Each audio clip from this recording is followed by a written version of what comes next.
Listen. Listen to the people. Listen.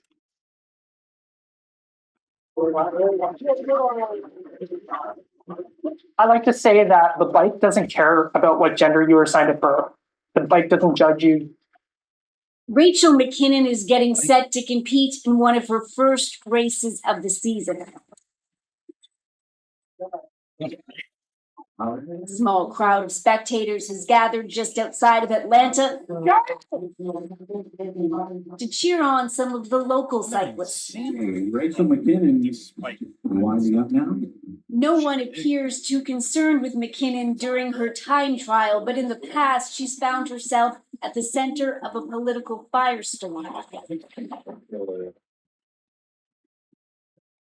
She's transgender, and last year she won a world championship for her age group, racing against women. McKinnon takes it into world champion, oh Canada. The world championship win was a little historic. And it's completely surreal that I'm that person. Like, I'm just some girl from Victoria, BC. Who I mean, no disrespect. You're a trans girl. From wherever you said.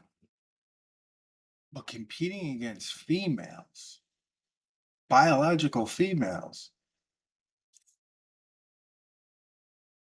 you don't need to go to school. Like, you're just born and you know. Boys beat girls in sports. Now we know trans girls beats girls in sports. So maybe we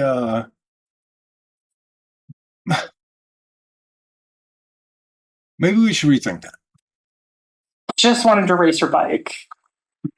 Normally, the win would have attracted very little media attention, but not this time. A Canadian transgender athlete is facing a backlash after winning the Cycling World Championship.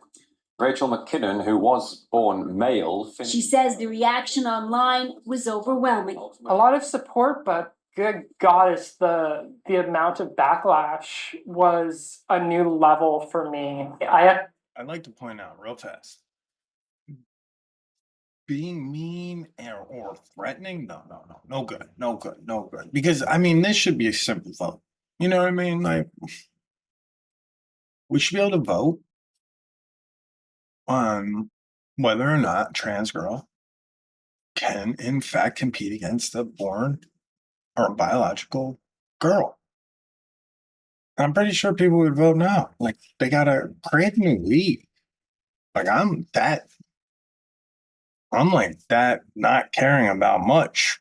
Start a new league.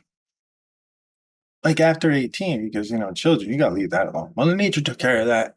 If the human being wants to make a choice after Mother Nature chose at 18, do you? No take back stuff. That's all I'm saying. Estimated it was about 3,000 to 1 negative and generally very hateful comments, 2 positive ones. People don't like McKinnon is a fiercely outspoken transgender activist and academic. And she's become a central part of the roiling debate around rules, rights, and biology in elite sport. At issue just how to include trans women in competition. The idea that we need to protect women's or female sport from other women and females is itself inherently discriminatory. No testosterone policy will ever work. They should respect an athlete's legally recognized sex or gender. McKinnon publicly posted her testosterone levels online to show just how low they are, nearly indetectable. She believes trans athletes shouldn't be forced to take hormone therapy at all. That's a stark contrast to the type of guidelines many sporting federations, including the International Olympic Committee, have in place. Before, if a transgender athlete wanted to compete in the Olympics, they had to have sex reassignment surgery, but those rules changed in 2016. They now focus on testosterone levels. There are no restrictions if someone transitions to a man, but if they transition to a woman, they need to take hormone therapy for at least a year in order to be eligible to compete.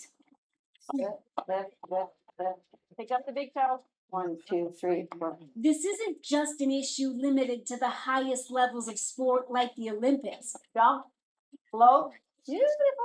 But it's permeated throughout different levels of competition. 2, 3, 4.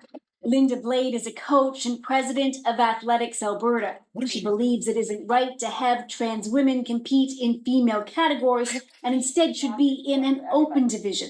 I think a lot of women worldwide feel that's blatantly unfair because if a person has gone through puberty with the full sort of testosterone levels that make them taller and they're Can we stop with the thing? Can we just leave the kids alone till 18?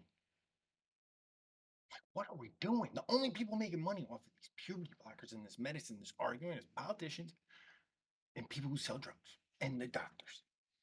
Because this is wild. Leave them alone. Puberty blockers to compete in making it too difficult now. Okay.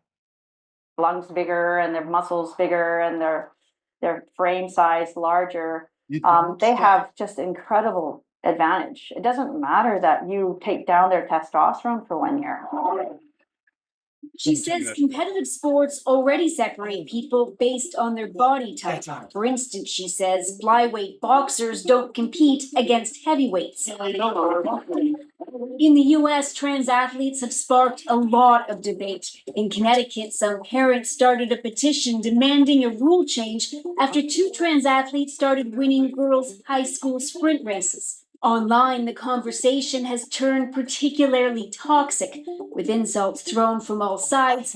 Blade says many are afraid to speak up. Okay, look. No insult, right? Because then when we speak up, right? Because I don't agree with this. Okay. I'm just sure. I think it's very unfair. Okay. With that being said, I ain't a mean person. I ain't trying to give you your rights to do what you want to do, but I'm telling you now, we voting. In America, we get to vote. Okay. I'm breaking things. We get to vote, and that's it. So when we go vote on all this, if we win, that's it. Okay, that's it. Up and share their opinions. Everybody's made to feel like a bigot if they say something wrong, and then the mob comes after you, the social media mob. I feel like we need to really have this conversation in a safe way where we're all able to say what we want to say without assuming that we all hate the other side. Lift. She questions why there's such a rush to introduce a transgender policy, saying the ramifications haven't been properly studied. But there is scientific research underway. Everything counts. Here's where it counts. Come on, let's go. Inside this sports lab, Jillian Bearden is being tested. Awesome part of the test. Her oxygen intake is measured and her blood is taken. You're paying with it. Stay focused. She's part of a research study and is an ideal candidate because she was tested before she transitioned, so there's baseline data. Overall, her power is down by more than 11%. You're doing all of this testing and you're making the data available for research. Like, why is that important for you to have that information out there? It gives me a safe place and the women I compete with knowing that I'm legit, let's say, there's no questions that when I'm on that podium that I'm on there because of any other reason than I'm an athlete and I train my ass off every single day. Bearden is a road racer and recently won a women's state championship. She believes trans athletes should be required to take hormone therapy and get their testosterone levels tested because her performance data shows just what kind of difference it can make. I do feel that if you want to compete in the women's field, that you have to comply with the rules that are out currently right now. Most women's testosterone levels are below 3 nanomoles a liter. The rules require that trans women keep their levels below 10 nanomoles, but that's expected to change before the next Olympics and be cut to 5. That's it, Julie. Come on. That's it. Bearden is part of a small study, but very little research has been done in this area.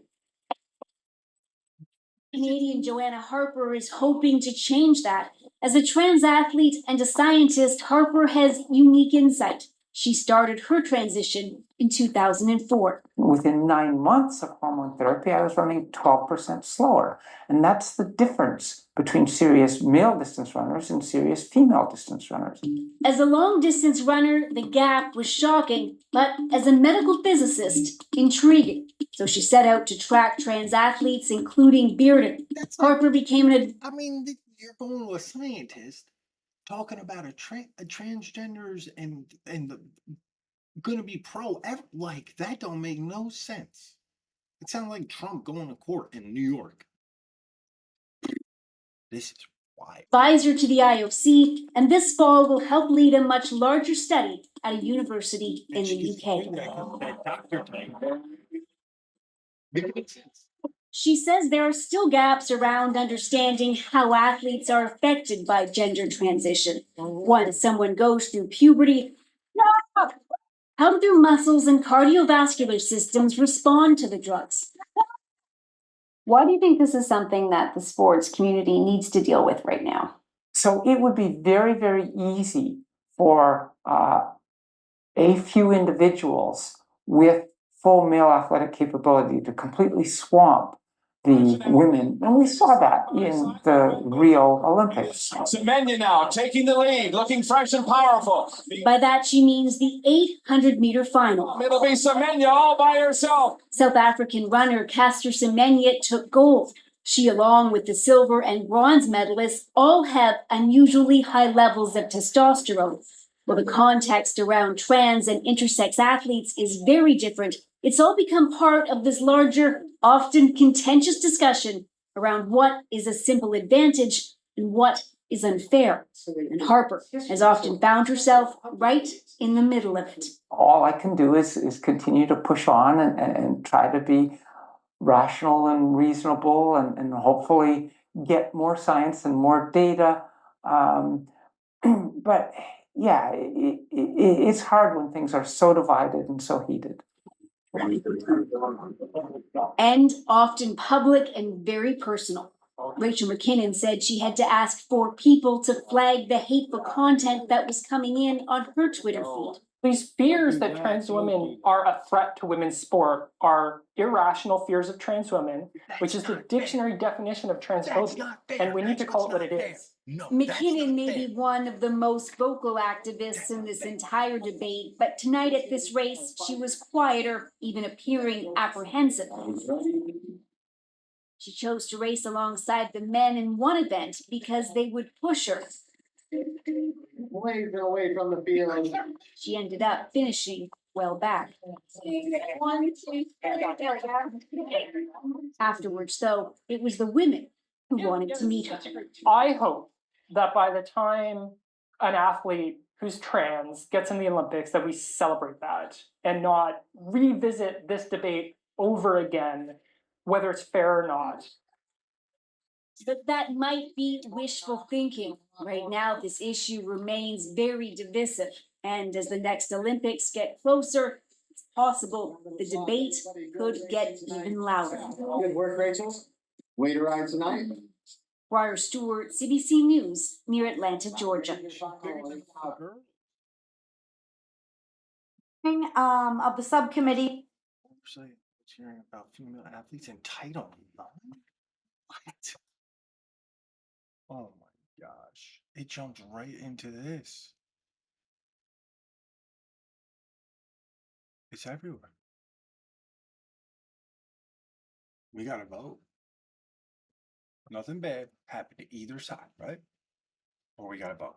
And then once we say trans girls, you can't compete against girls. Okay. You can compete against trans girls, or you can compete against the men because you were born a man. So you don't have to take no drugs. You'll still be competing. You'll look and everyone will call you a girl, but you compete against the men. That's it. I mean, what's the problem? Or we start a new league. What's the problem? Because you're gonna vote on that, and that ain't. I don't think people are gonna want to vote this. Like, I don't think they're gonna want this. When people really find out what's going on in the schools everywhere, I don't think they're gonna. So we gotta vote. Okay. Oh boy.